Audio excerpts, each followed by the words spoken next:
Graça e paz lhes sejam multiplicadas em Cristo Jesus. Que bom ter você aqui. É uma alegria poder caminhar com você para que possamos crescer juntos como uma igreja intencional, manifestando o reino de Deus. Pois bem, a minha oração é que o ensino de hoje, depravação total, que isso entre no teu coração, que cure você, que te ensine muito sobre a sua condição e como Deus abriu esse relacionamento para que nós pudéssemos nos aproximar dele. Favor de Deus, graça de Deus. Doutrinas da graça, 5 pontos. Hoje vemos o ponto 1. É essencial que você compreenda esse para compreender os outros. Então assista com calma, faça perguntas aí nos comentários, se você quiser, ou me procure pessoalmente ou nos grupos da igreja. Mas é essencial que você procure aí na descrição o link para responder o nosso estudo dirigido. Obviamente que não vale nota, é para você apenas fixar o conhecimento, aprender e quem sabe através desse ensino contido no vídeo você possa ensinar outras pessoas, por que não? Então a gente se vê logo depois da vinheta para a gente continuar crescendo junto em graça, em sabedoria. Vamos lá!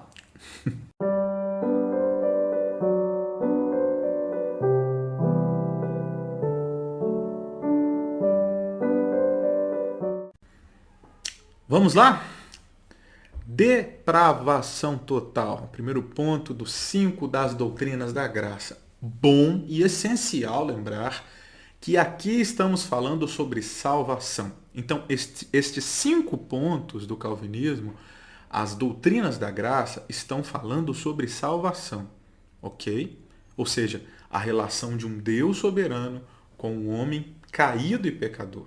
Deus salvando este homem que não tem condição de ter qualquer tipo de obra suficientemente justa a fim de colaborar para a sua própria salvação.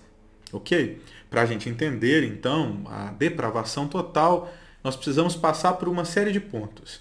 Mas o essencial aqui é que você entenda que sempre estamos falando de salvação e não aqui também dizendo de tudo que a doutrina calvinista pensa, tudo que ela diz. Aqui estão 5 pontos que falam sobre salvação. Eles existem porque os arminianos, os discípulos de Armínio, depois da morte de Armínio, temendo que o ensino de Armínio morresse com ele, criam ali 5 pontos que são conhecidos como remonstrantes.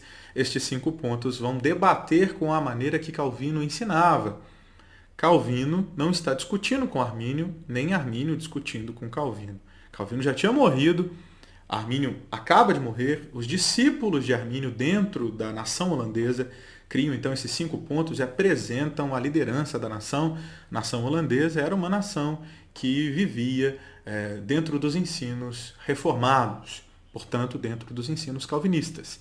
Então, diante desses remonstrantes, o Sínodo de Dort, entre 1618 e 1619, se reúnem para combater, então, o que eles entendiam ser falácias acerca do ensino de Calvino, né? Os que os arminianos estão dizendo sobre os ensinos de Calvino são falácias. O que eles estão acusando o ensino calvinista de ser errado, por exemplo, afastado da verdade, essa acusação é uma acusação falsa e eles vão provar através de 5 pontos, né, do calvinismo agora, demonstrando então como a doutrina que Calvino havia ensinado é uma doutrina bíblica acerca da salvação. Então perceba que isso aqui não é muito sobre Armínio ou sobre Calvino. Calvino acerta quando está alinhado com a palavra. Armínio acerta quando está alinhado com a palavra. Armínio e Calvino são só estudiosos da palavra, que vale mesmo é a palavra de Deus. Então, como os arminianos se levantam contra a maneira que Calvino tinha deixado em seus ensinos, para dizer que aquilo estava errado, o Sínodo de Dort se levanta com 5 pontos, combatendo as falácias dos arminianos. Ok? Entendido isso? 5 pontos do calvinismo. As doutrinas da salvação estão falando apenas sobre salvação. Depravação total, entrando então no nosso estudo, depravação total, segundo alguns teóricos, estudiosos, teólogos, não seria o melhor termo para definir o que essa doutrina está querendo dizer, porque pode dar uma ideia de um homem totalmente depravado, incapaz de fazer o bem. E o homem não é incapaz de fazer o bem porque é depravado nas suas obras para a salvação. Ele pode ter obras boas. Só que essas obras estão totalmente afetadas pelo pecado. Então compreenda, o pecado afeta todo o homem, toda a sua maneira de sentir, de pensar e de agir. Mas isso não quer dizer que o homem seja incapaz de ter qualquer obra boa. A questão é que suas obras não são suficientemente justas para colaborar com a sua salvação. Então vamos falar aqui sobre coisas que a doutrina não está falando. Então, quando nós falamos da depravação total do homem, o que não estamos dizendo, ok? Para começar, não estamos dizendo que o homem é igualmente mau, que todos os homens estão no mesmo pé de maldade. É só a gente pegar Mussolini, Stalin, Hitler e de cá a gente colocar Madre Teresa e Gandhi. Obras completamente diferentes. Gandhi e Madre Teresa são humanitários, estão preocupados com a humanidade, dão a sua vida por causas lindas.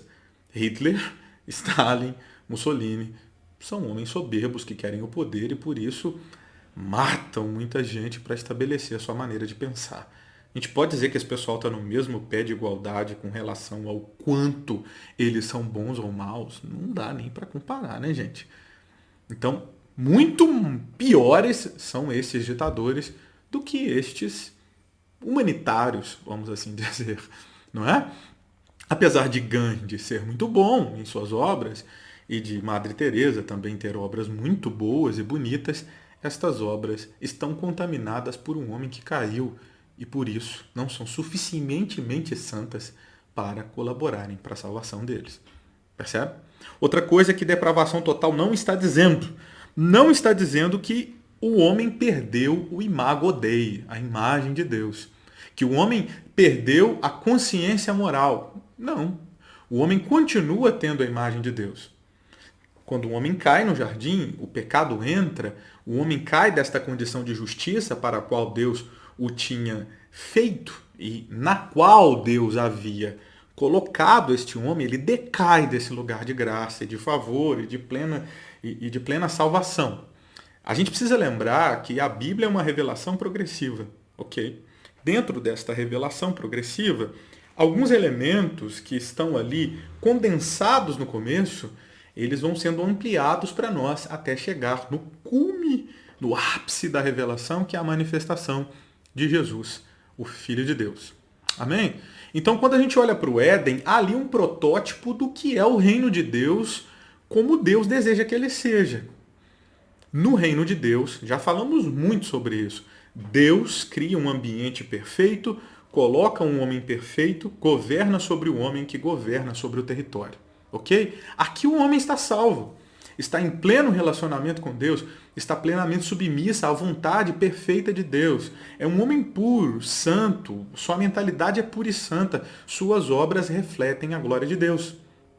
E quando o homem escolhe então julgar a lei de Deus e escolher ser a própria medida de si mesmo, ou seja, aquele que julga a partir de si mesmo o que é bom e o que não é, quando ele busca autonomia, peca comendo fruto que não era permitido comer e cai desse lugar. Esta queda é uma queda absolutamente distante entre esse lugar que Deus fez para o homem viver. Percebe?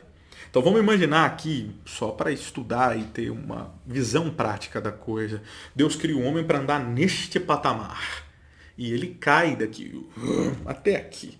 E todas as obras boas que o homem faz, no máximo vai tirar ele daqui e trazer ele até aqui. Mas nunca o devolverá plenamente a este lugar. É impossível que nós, caídos, tenhamos obras suficientemente boas para se compararem com a criação plena de Deus em seu auge, em seu ápice no Éden. O homem está contaminado pelo pecado, portanto, suas obras, por mais admiráveis que sejam pelos próprios homens, são absolutamente distantes da justiça que Deus proporcionou ao homem antes. Percebe? Então, o homem ainda tem a imagem de Deus, Tiago 3,9. Todos os homens têm. Só que no homem não salvo, essa imagem está ofuscada, por mais que ela esteja ali. A imagem, conforme a semelhança de Deus, são os atributos que Deus comunicou no homem e não comunicou em nenhuma outra obra criada. Não comunicou nas cachoeiras, nem nas estrelas. Não comunicou no chimpanzé, mesmo que ele seja muito parecido geneticamente com o homem. Não comunicou nas girafas, não comunicou nos elefantes. Exemplos desses atributos são ciência, moralidade, amor, coisas que estão em Deus, que estão também no homem. E quanto mais o homem peca, mais esses atributos estão afastados do seu princípio original. O homem não ama como amava no Éden antes de cair. Quando estava no pleno ambiente da justiça e da glória de Deus, amava plenamente. Mas quando cai de lá, ainda ama, mas ama torto. Ama a partir de uma carne pecaminosa. Percebe? Então, os salvos são aqueles que o Espírito Santo opera uma obra de regeneração. Nos salvos, o Espírito Santo modela o caráter de Cristo. Então, o Adão que estava no Éden é semelhante apenas ao Cristo, aquele sem pecado, Deus que encarna em homem, que vive uma vida de obediência até a morte e morte de cruz. Cristo é o modelo da plena justiça, assim como era Adão antes da queda. A obra do Espírito Santo é nos tirar da condição de mortos e nos restaurando cada vez mais parecidos com Cristo, transformados de glória em glória na imagem que refletimos. A imagem do Deus invisível é Cristo. Esse é o processo de salvação. Todos os homens, então, têm a imagem de Deus, mas estão as suas imagens ofuscadas pelo pecado. Ok? Então, depravação total não quer dizer que o homem perdeu a imagem dele. E é por isso que ele ainda tem condição de fazer coisas boas. Até esse senso moral ainda existe dentro do homem, porque o homem não perdeu a consciência da existência de seu Deus. A palavra de Deus nos diz em Romanos 1 que Deus revelou a todo homem a sua existência e seu poder nas obras criadas e na consciência do homem. Você pode ler lá em Romanos capítulo 1, a partir do versículo 18. E por isso o homem é indesculpável quando não adora e não serve a Deus. E troca a glória de Deus por imagem de bichos. O texto diz que o homem ofuscou, sujeitou a verdade, afundou a verdade em troca da mentira. E assim pratica injustiças. E por isso é indesculpável diante de Deus. Todo homem tem consciência de Deus. Todo homem tem consciência de que Deus é através das obras de Deus. Todo homem tem a imagem de Deus e tem consciência de que Deus existe. Percebe? Tem uma revelação natural. A questão é que ele não pode se converter a Deus porque está plenamente caído. Entendido o que depravação total não é, o que depravação total não diz, vamos entender então o que depravação total diz. Depravação total diz que o homem é movido por princípios errados, porque está submerso em pecado. O homem é totalmente incapaz de amar a Deus. O homem é incapaz de qualquer mérito para salvação. Ou seja, o pecado afetou completamente o homem caído e nos afeta em todos os aspectos, na nossa maneira de sentir, na nossa maneira de pensar, na nossa maneira de agir, nossos impulsos, desejo, a nossa capacidade de interpretar a realidade, todas estas coisas estão caídas porque o homem caiu. E para a gente entender definitivamente isso, é necessário que a gente faça aí um paralelo, então, entre o que o homem é e o que ele deveria ser. O homem é criado para uma função, um propósito, governar para a glória de Deus. Ele é imagem de Deus, ele é semelhante a Deus, é um filho de Deus criado para transportar a glória de Deus, como Deus é, governar como Deus governa. A questão é que o pecado estraga isso. O homem não consegue mais viver manifestando a glória nem o governo de Deus. E a Bíblia vai dizer isso de muitas maneiras. Olha, primeiro livro dos Reis, capítulo 8, versículo 46, diz que não há homem que não peque. Não há homem que não peque. Todos os homens pecam E Romanos 3:23 diz que todos pecaram e destituídos estão da glória de Deus. Porque o homem está em pecado, ele está destituído da glória que Deus deu ao homem no princípio para glorificar a Deus. Função do homem, glorificar a Deus. Ele peca, ele está destituído da glória. Então ele não consegue executar a sua função, que é glorificar o próprio Deus. Consegue entender isso, irmão? Se ele peca, Romanos 6:23, se todos pecam, a Bíblia diz que o salário do pecado é a morte. Percebe? Todos os homens, então, estão em pecado, são pecadores. Nesse sentido, nenhum homem é capaz de cumprir com o seu papel. Olha o nível do que o pecado promove no homem. Ele é incapaz de executar, então, o seu propósito de glorificar a Deus. Vamos ler 1 aos Coríntios, capítulo 10, versículo 31. Acompanhe comigo. Versão NVT. Portanto, quer vocês comam, quer bebam, quer façam qualquer outra coisa, façam para a glória de Deus. Olha o que Paulo está nos mandando fazer, nos ensinando a fazer. Que as coisas mais simples da sua rotina sejam para a glória de Deus. Você vai comer? Você vai beber? Vai fazer qualquer outra coisa? Façam para a glória de Deus. Está esta lei imposta sobre nós. Devemos viver para a glória de Deus. Isso é nos mostrado claramente no Éden. E é lembrado aqui no Novo Testamento por Paulo. Devemos viver para a glória de Deus. Como vamos fazer isso? Se todos pecaram e destituídos estão da glória de Deus, e se pecaram, o salário do pecado é a morte. Estamos mortos. Como vamos glorificar a Deus? Entende o tamanho da encrenca que está aparecendo para nós? Vamos na primeira carta de Pedro, capítulo 4, versículo 17. Vamos ler também na NVT. Me acompanhe. Você tem o dom de falar? Então faça-o de acordo com as palavras de Deus. Tem o dom de ajudar? Faça-o com a força que Deus lhe dá. Assim, tudo que você realizar trará glória a Deus por meio de Jesus Cristo. A Ele sejam a glória e o poder para todo sempre. Amém. O texto está falando sobre os salvos. E até aqueles que foram salvos precisam de Deus para que suas obras glorifiquem a Deus. Você tem o dom de falar? Fale segundo a palavra de Deus. Porque se assim não for, você não glorifica a Deus. Tem o dom de ajudar? Ajude no poder que Deus te dá em Cristo, porque senão você não glorifica a Deus.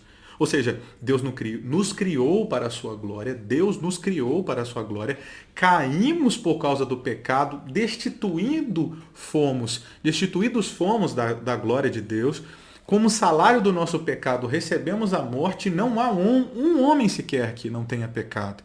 Mas quando Deus salva o homem, este homem depende de Deus para glorificar a Deus. O homem sozinho não pode cumprir com seu principal papel. Tiago, capítulo 2, versículos 10 e 11. Me acompanhe na NVT. Pois quem obedece a todas as leis, exceto uma, torna-se culpado de desobedecer a todas as outras. Pois aquele que disse, não cometa adultério, também disse, não mate. Logo, mesmo que não cometam adultério, se matam alguém, transgredirão a lei. E aqui a gente entra num problemão terrível.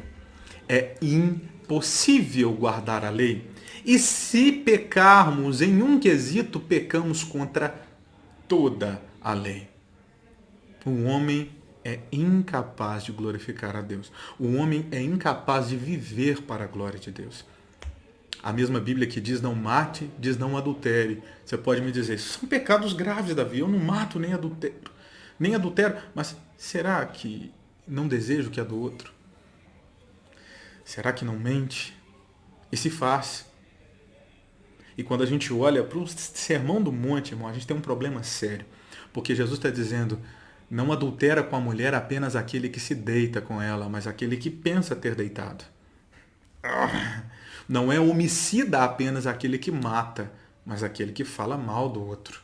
Jesus leva pecado a um nível muito profundo, dizendo: não são as ações de vocês, são as intenções de vocês.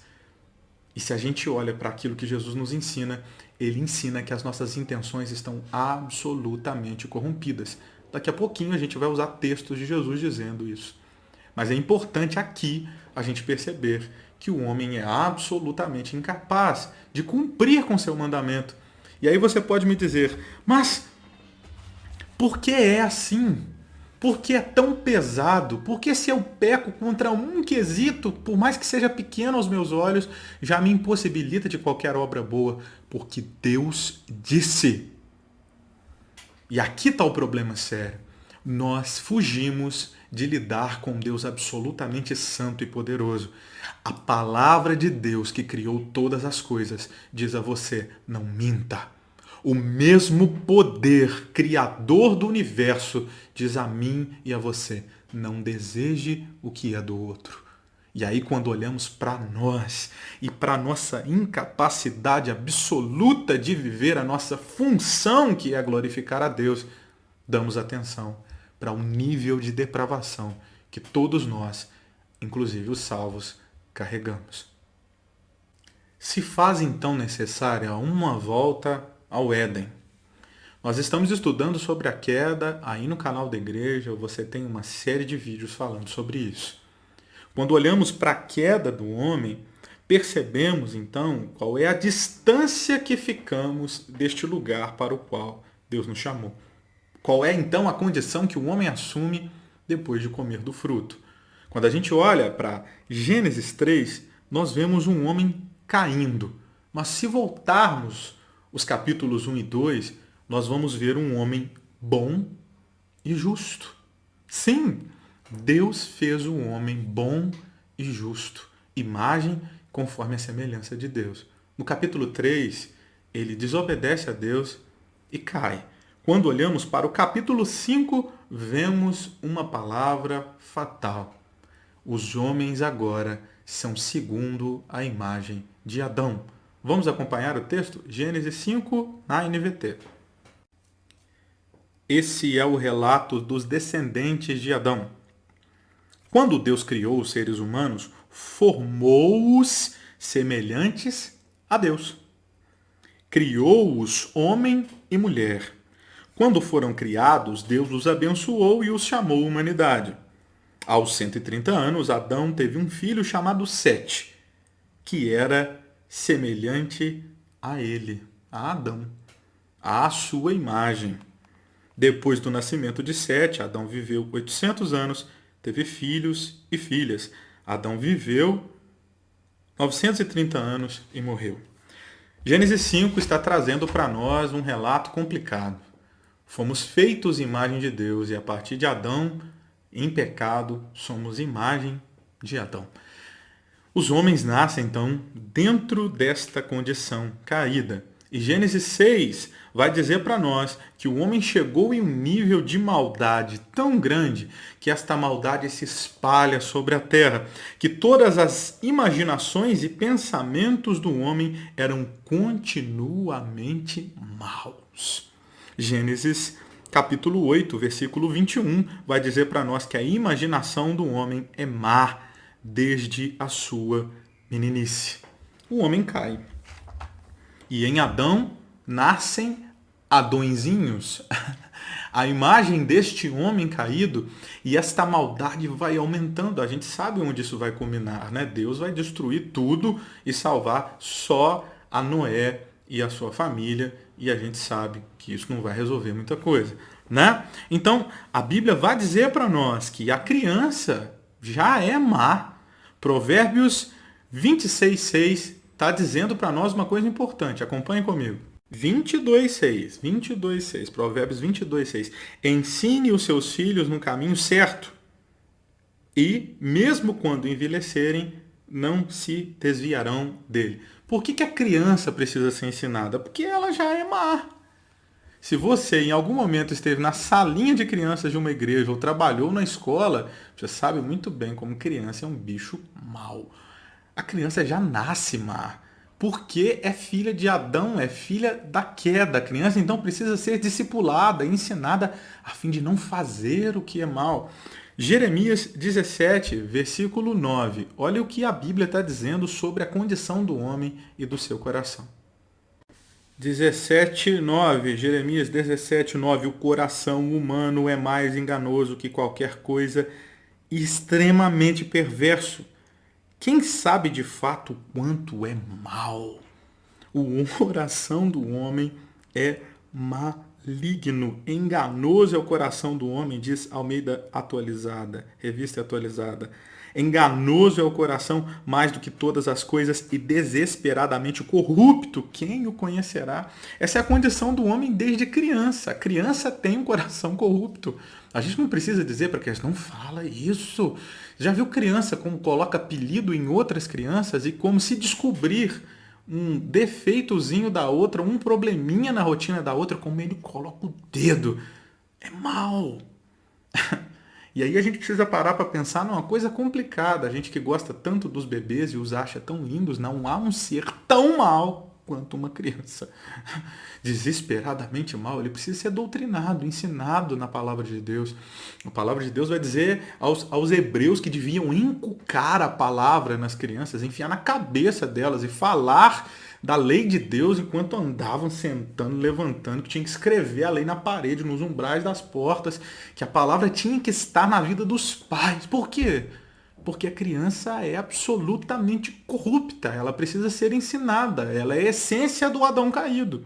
Olha o que Jesus está dizendo sobre o nosso coração corrompido. Marcos capítulo 7, do 21 ao 23, na versão NVT, diz assim a palavra do Senhor: pois de dentro do coração da pessoa vêm os maus pensamentos, imoralidade sexual, roubo, homicídio, adultério, cobiça, perversidade, engano, paixões carnais, inveja, calúnias, orgulho e insensatez. Todas essas coisas desprezíveis vêm de dentro. São elas que os contaminam. É só a gente lembrar daquele texto que o pessoal está implicando por que os discípulos de Jesus não lavam a mão para comer.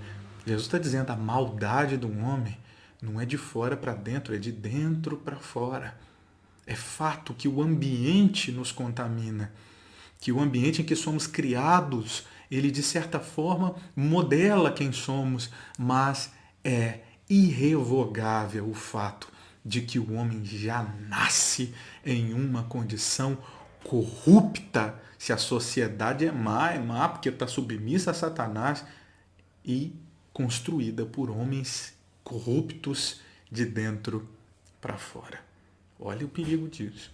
Então, é necessário que a gente remonte então a esse homem que cai em Gênesis 3. Há 3 sentidos aqui, então, que vão implicar a queda do homem. Ele duvida da benevolência de Deus.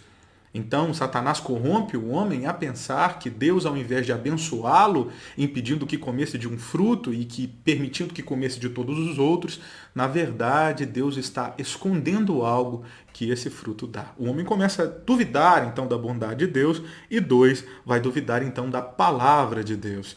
Torna-se, então, Eva a intérprete da palavra por si mesma, chegando a acrescentar na palavra de Deus. Deus tinha dito para não tocar, para não comer, ela disse que não podia comer nem tocar. A gente já estudou sobre isso. E a terceira questão aqui é que o homem passa então a aspirar o lugar de Deus, a desejar ser como Deus, e com esta mente corrompida, com seus sentimentos corrompidos, a sua obra se torna corrompida, toma do fruto e come, dá ao seu marido, que também come. Então um homem cai, se percebe nu, agora está alheio de si, crises existenciais, alheio do outro, que era para ser uma só carne, agora tem um problema sério, e alheio do principal relacionamento, está agora desconectado de Deus. Olha que coisa terrível, come do fruto e morre. O salário do pecado é a morte. Se comeres desse fruto, certamente vocês vão morrer. E essa morte tem 2 níveis. O homem passa a morrer fisicamente.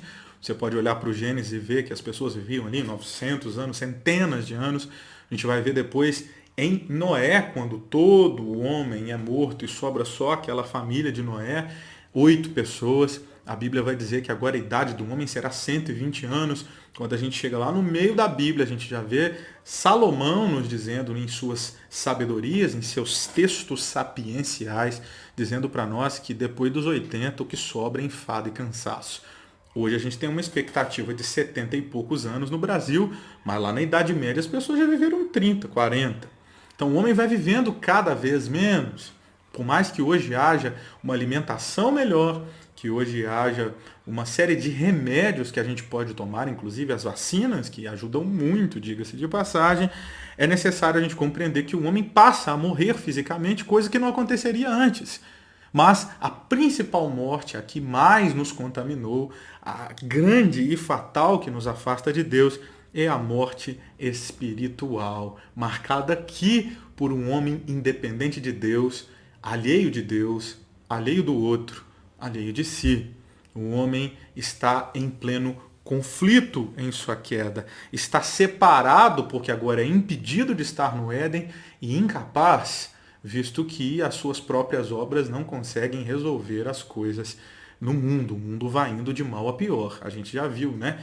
Gênesis 6 e até culminar lá em Noé. E esta herança corrompida passa a todos os homens. Entendido isso, nós vamos para alguns textos importantes para entender este homem caído e morto. Efésios capítulo 2 e Romanos capítulo 3. Vamos primeiro para Efésios. Então abra aí comigo a palavra do Senhor em Efésios 2. Efésios 2, a partir do versículo 1, vamos ler um texto mais clássico na Almeida Revista e Atualizada. Ele vos deu vida, estando vós mortos nos vossos delitos e pecados, nos quais andastes em outro tempo, outrora, segundo o curso deste mundo, segundo o príncipe da potestade do ar, do espírito que agora atua nos filhos da desobediência, entre os quais todos nós andávamos outrora, segundo as inclinações da carne, fazendo a vontade da carne e dos pensamentos, éramos, por natureza, filhos da ira. Meu Deus do céu, como também os demais.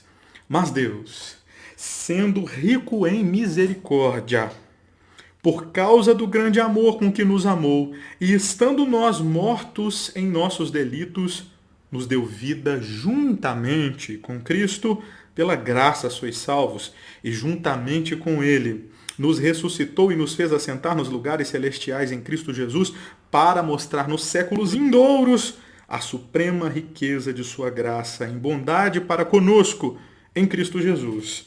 Porque pela graça sois salvos mediante a fé, ponto e vírgula.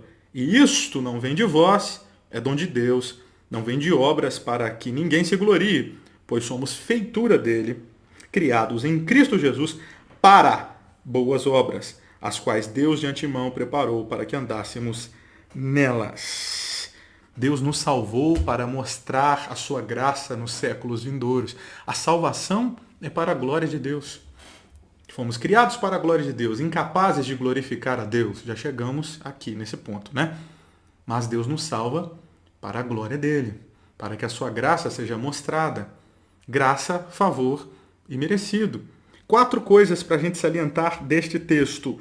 Primeira, o homem está morto em transgressões e em pecados. Essa é a condição do homem. O homem está morto.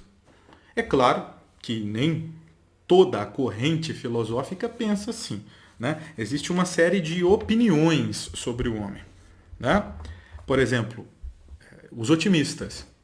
Os otimistas vão falar que não há nada de errado com a humanidade, que é certo que nós não estamos no nosso melhor momento, mas no fim das contas o homem não tem problema, não é?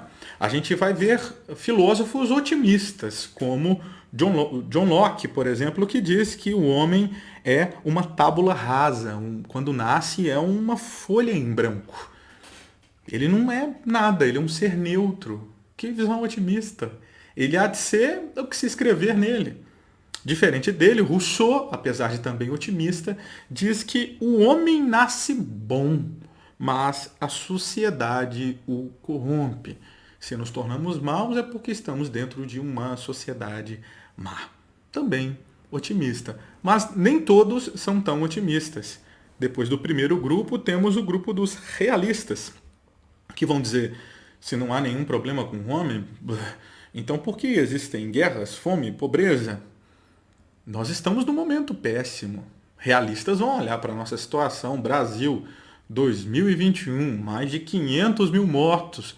É impossível a gente dizer que não está dentro de uma crise de calamidade pública, de uma crise sem precedentes ainda muito bem explicados para nós. A gente está dentro de um momento de crise terrível.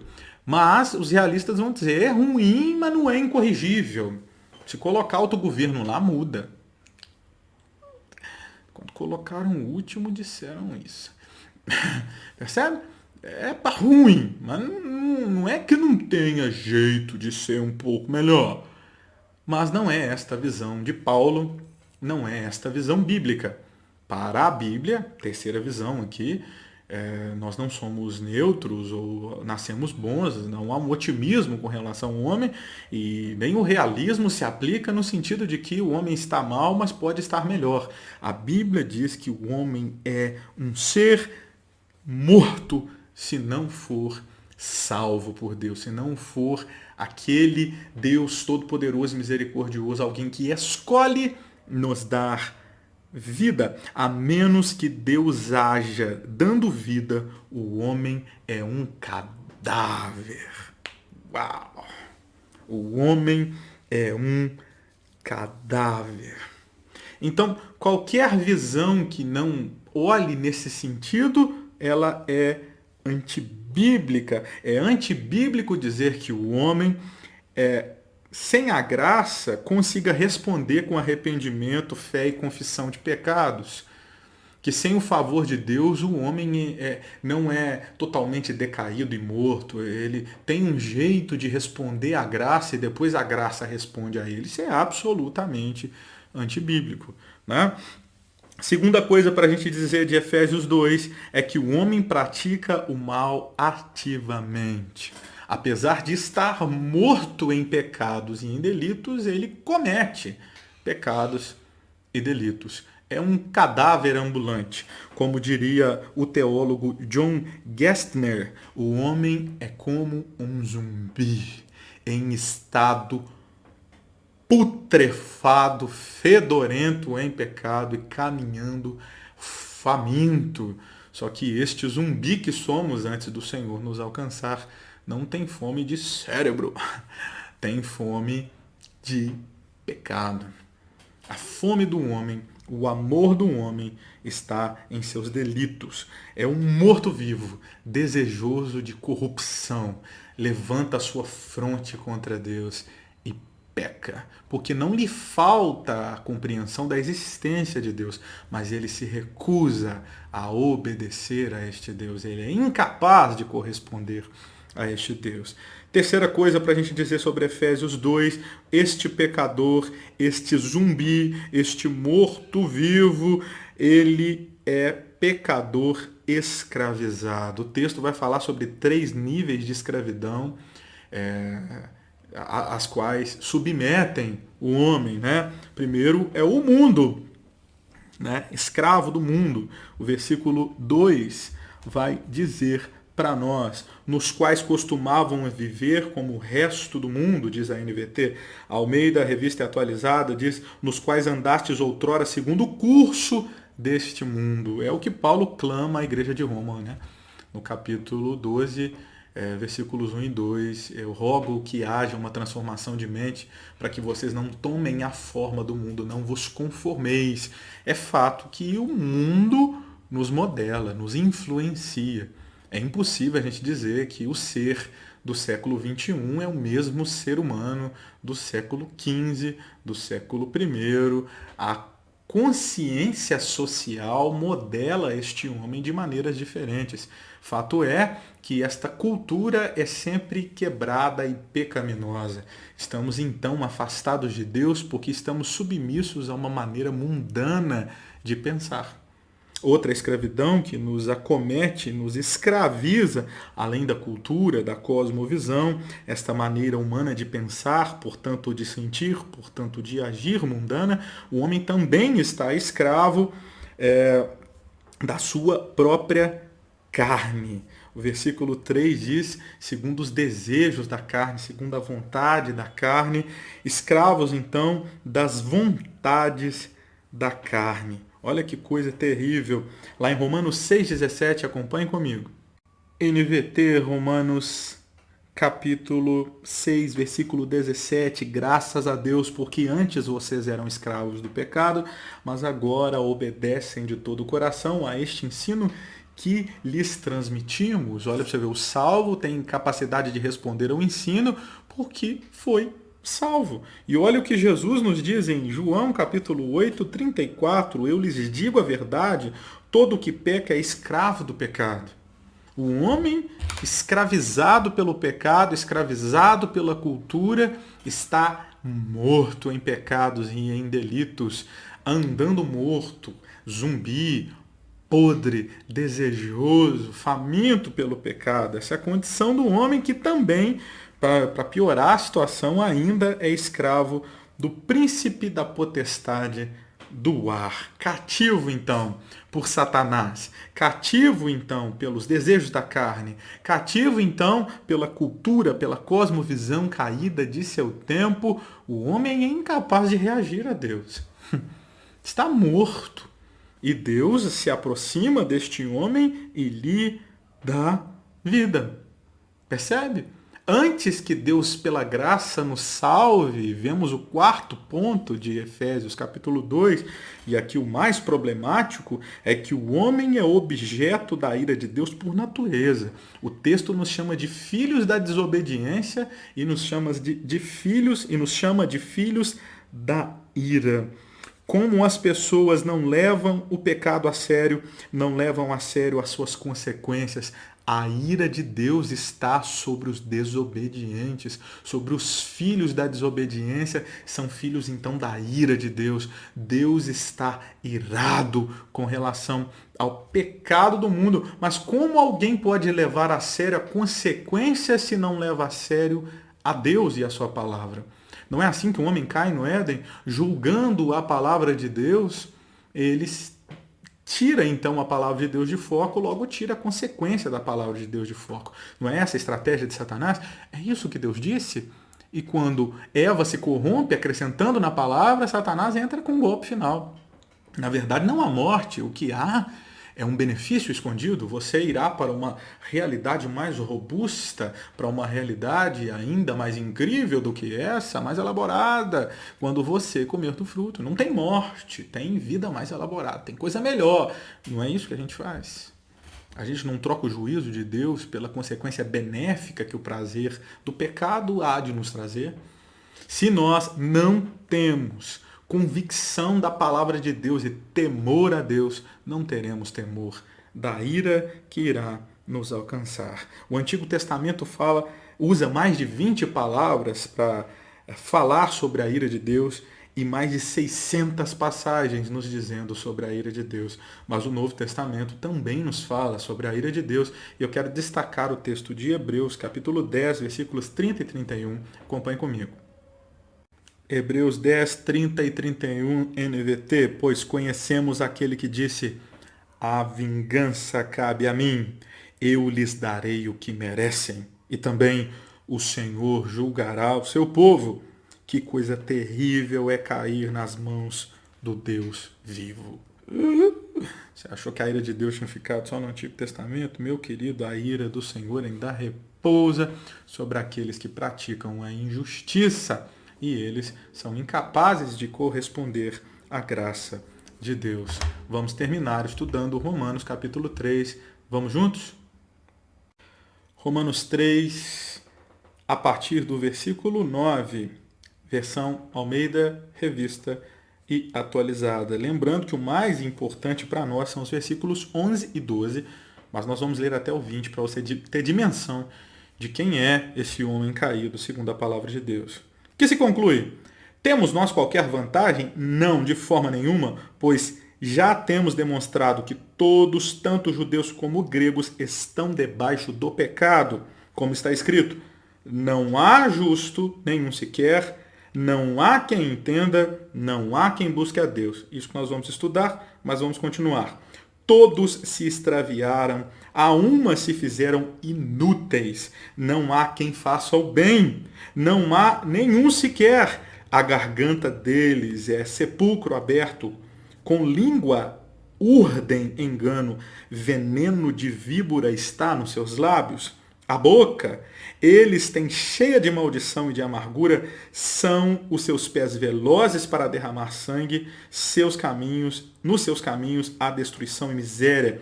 Desconheceram o caminho da paz, não há temor de Deus diante dos seus olhos. Ora, sabemos que tudo o que a lei diz, aos que vivem na lei, o diz para que se cale toda a boca e todo mundo seja culpável perante a Deus, visto que ninguém será justificado diante dele por obras da lei, em razão de que pela lei vem o conhecimento do pecado.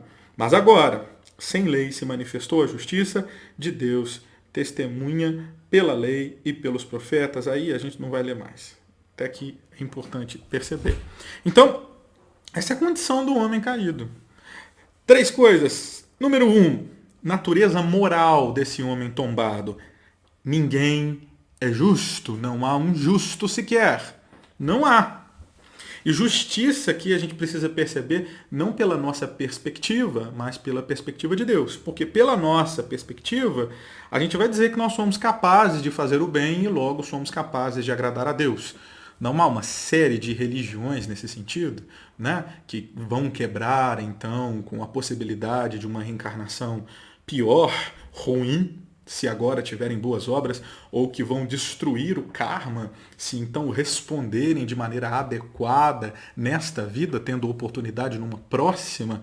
Há muitas religiões que pensam dessa forma, que o homem é capaz de fazer um bem que lhe dê uma capacidade redentiva, né, que venha lhe redimir nesta vida ou na próxima. Pela nossa perspectiva, nós vamos achar que nós temos boas obras, que são obras suficientemente justas, né? Mas pela perspectiva de Deus, aos olhos de Deus, todos são injustos. Não há um justo sequer, disse para nós Romanos 3,12.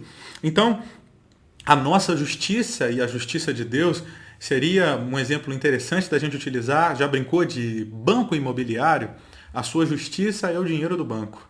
Serve ali, dentro do joguinho. Mas se você for comprar uma paçoca, não serve para nada. Porque no bar que você vai comprar a paçoca, dentro de uma imobiliária de verdade, para comprar um lote, para comprar um imóvel, você precisará do dinheiro corrente, do real, nos Estados Unidos, do dólar. A nossa justiça diante da justiça de Deus é como o dinheirinho de banco imobiliário. Serve no nosso joguinho, mas no jogo de Deus é só papel. E não serve para absolutamente nada. Romanos capítulo 10, versículo 3. Vamos ler comigo. Abra aí, por favor. Pois não entendendo a maneira como Deus declara as pessoas justas diante dele, apegam-se ao seu próprio modo de se tornarem justos, tentando seguir a lei, e recusam a maneira de Deus. Pois Cristo é o propósito para o qual a lei foi dada.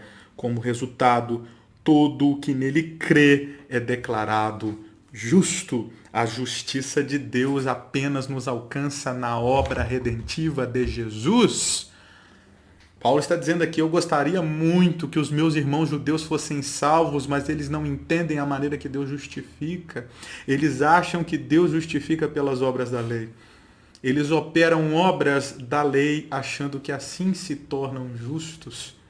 A gente não vê isso tantas vezes, os judeus afirmando isso diante de Deus: nós somos filhos de Abraão, não sei o quê. Pois bem, será que a religiosidade não pensa assim, irmão? imprimindo em nós uma mentalidade de que nossas obras vão nos justificar diante de Deus. Ore no milho, ore no monte, campanha de 7 dias, campanha de 900 dias. Nós podemos ter obras, mas elas de maneira nenhuma são justas, suficientemente justas para nos declarar justos diante de Deus. É moeda de mercado imobiliário, é moeda de joguinho, é moeda de tabuleiro, não serve para nada, é papel passageiro. Não serve. Não há um justo sequer. A justiça do homem é trapo de imundícia diante de Deus. Segunda coisa que Romanos 3 vai nos dizer, que além de uma natureza moral injusta, nós temos dois: uma mente pecaminosa. Não há quem entenda. E mais uma vez, a gente precisa olhar pela perspectiva de Deus o que é a capacidade de entender. Porque se nós olharmos pela perspectiva humana, nós vamos dizer que todo humano tem uma capacidade de conhecer. Mas nós não estamos falando aqui do nível de compreensão humano da realidade, porque na nossa realidade é certo que diante das obras criadas ninguém tem um potencial de compreensão, de ciência, de conhecimento tão grande como o homem, o ser humano tem. Mas conhecer a Deus é algo que só podemos através de uma revelação divina. O homem, em seu potencial de conhecer a realidade, é incapaz de conhecer a Deus. Prova disso, 1 aos Coríntios, capítulo 1, do 18 ao 21. Vamos lá? Lendo na NVT, 1 aos Coríntios 1, do 18 ao 21, a mensagem da cruz é loucura para os que se encaminham para a destruição, mas para nós que estamos sendo salvos, ela é o poder de Deus. Como dizem as Escrituras, destruirei a sabedoria dos sábios e rejeitarei a inteligência dos inteligentes.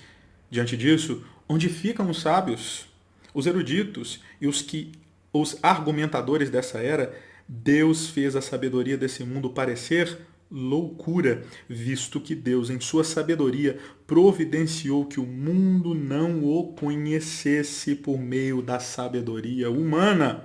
Usou a loucura de nossa pregação para salvar os que creem. Uau! Versículo 21 de novo, porque é bom demais. Visto que Deus, em sua sabedoria, providenciou, fez efetivamente que o mundo não o conhecesse por meio da sabedoria humana, usou a loucura da nossa pregação para salvar os que creem. Todo mundo conhece esse texto, né? Quem conhece o homem, senão o espírito do homem que nele está? Mas quem conhece a Deus, senão o espírito de Deus que nele está? Há uma divisão aqui entre homens e homens, o homem carnal, o homem que vive pela sua mente humana e o homem que tem a mente de Cristo, portanto, recebe os segredos e a revelação que está no Espírito de Deus. Quem conhece a Deus, senão o Espírito de Deus que nele está? Porque as coisas que os olhos não viram, os ouvidos não ouviram, aquilo que não subiu ao coração do homem, são as coisas que o Pai preparou para aqueles que o amam. É impossível amar a Deus, é impossível conhecer a Deus se Deus não nos afeta por sua mensagem. Se não somos, então, capazes de, por um ouvir espiritual, por um ver espiritual que o próprio Deus nos concede, encontrar na loucura da pregação o Cristo. Paulo vai dizer para nós que os gregos buscam sabedoria e os judeus buscam sinais. E por isso, por buscarem as coisas erradas, são incapazes de compreender o que a cruz é. Porque para os gregos é loucura, visto que buscam sabedoria, e para os judeus, visto que buscam sinais, o poder de Deus, é um escândalo. Como pode o Messias morrer em uma cruz? Como pode o líder de você ser humilhado desse jeito, diriam os gregos? Percebe? A maioria daqueles que habitam em Corinto são gregos e, portanto, são guiados pela maneira grega de se pensar, a construção do pensamento. Platão disse que existe uma realidade superior a essa é quebrada, e que para conhecer a outra realidade, o mundo das ideias, no mundo das ideias estão as formas verdadeiras, não é? No mundo das ideias há um modelo de carteira perfeito e todas as carteiras que existem nesse mundo são imperfeitos. Para conhecer então o que é perfeito é necessário episteme, é necessário filosofia, uma maneira rebuscada e mais inteligente de captar o mundo e suas verdades. Paulo está dizendo, quando eu fui falar com vocês, povo de Corinto, que são essencialmente gregos, eu não fui até vocês com um poder retórico, com argumentação retórica. Eu não fui até vocês com palavras esplêndidas de sabedoria humana. Não fui com filosofia até vocês. Apresentei-lhes o poder de Deus. E o que é o poder de Deus? A mensagem da cruz, que é loucura. A verdade. A verdade tem poder de libertar aqueles que Deus quer libertar.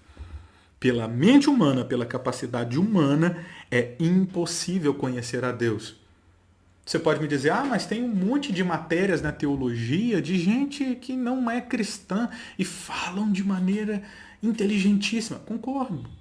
Nós temos historiadores que lidam com a Bíblia e a história da igreja de maneira linda, vão contar o trajeto, vão buscar documentos antigos, vão falar de maneira com muita autoridade científica sobre a trajetória da igreja, mas este conhecimento é incapaz de salvar.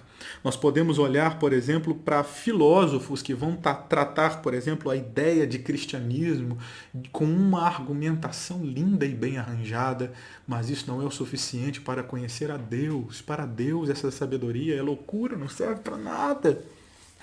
Nós podemos ter teólogos ateus que, inclusive, nos serviram muito criticando o texto.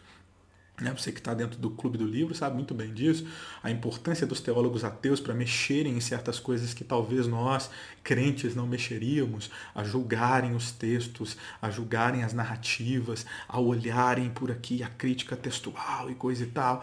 São importantes. Você pode ir nas maiores universidades do mundo e ficar impressionado com o argumento teológico de teólogos ateus, mas isso não salva.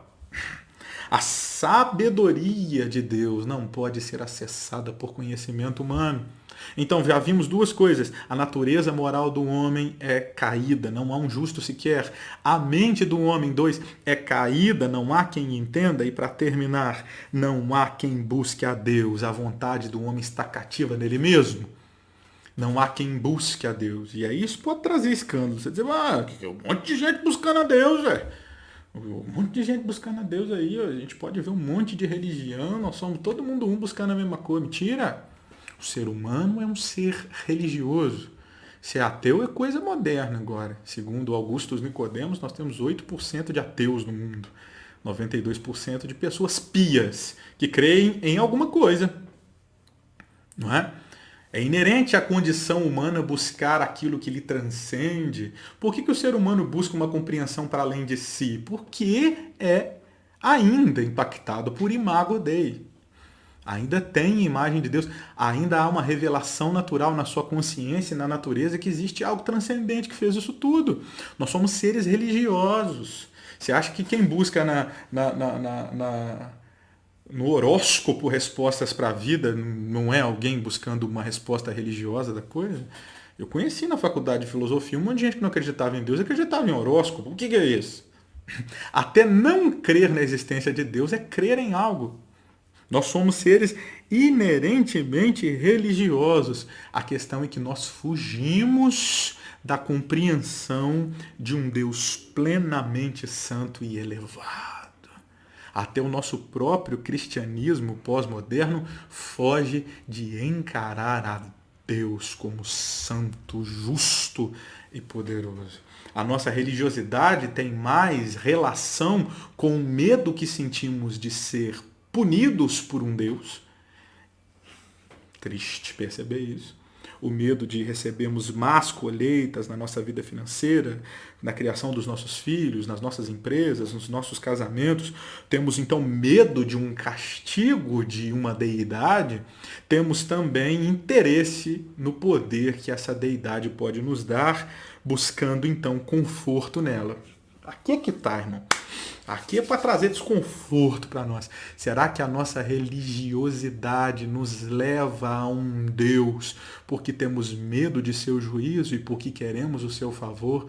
Ou porque estamos prontos para encontrar um Deus absolutamente santo e nos relacionarmos com suas leis santas e com a sua pureza e com a nossa fatal impureza. Somos pó diante dele.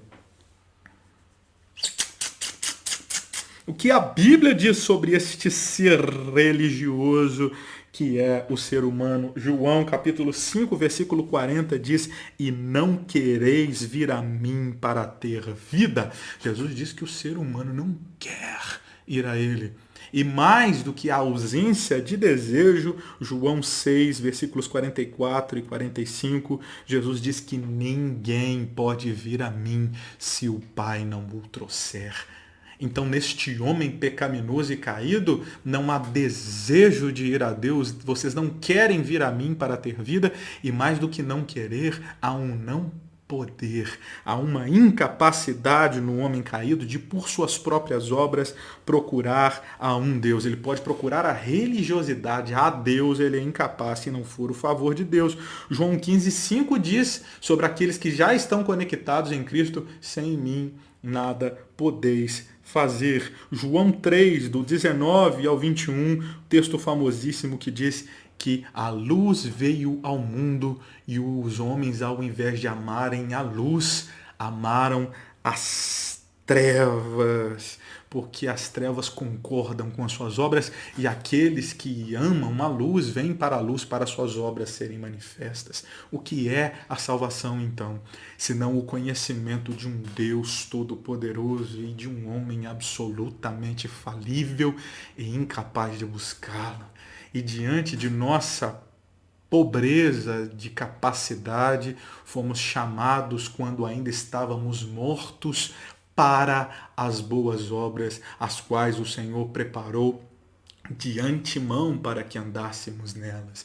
A salvação, então, é ser chamado para obras que glorifiquem a Deus e não ser chamado por causa das obras que fazíamos mortos, porque o morto é incapaz de fazer obras que glorifiquem a Deus. Já entendemos que até para glorificar a Deus precisamos do favor de Deus em nossas obras. Percebe? Aí está então o homem caído, aí está o homem depravado, totalmente incapaz de responder com justiça para ser salvo. Decaímos deste lugar perfeito e agora no lugar caído não há nada que possamos fazer e todas as nossas obras justas aos nossos olhos para Deus são trapo de imundícia. Por hoje é só. Faça o estudo dirigido e cresça em graça e em conhecimento. Te encontro semana que vem. Um abraço. Que a graça e a paz do Senhor sejam multiplicadas sobre a sua vida, em nome de Jesus. Amém.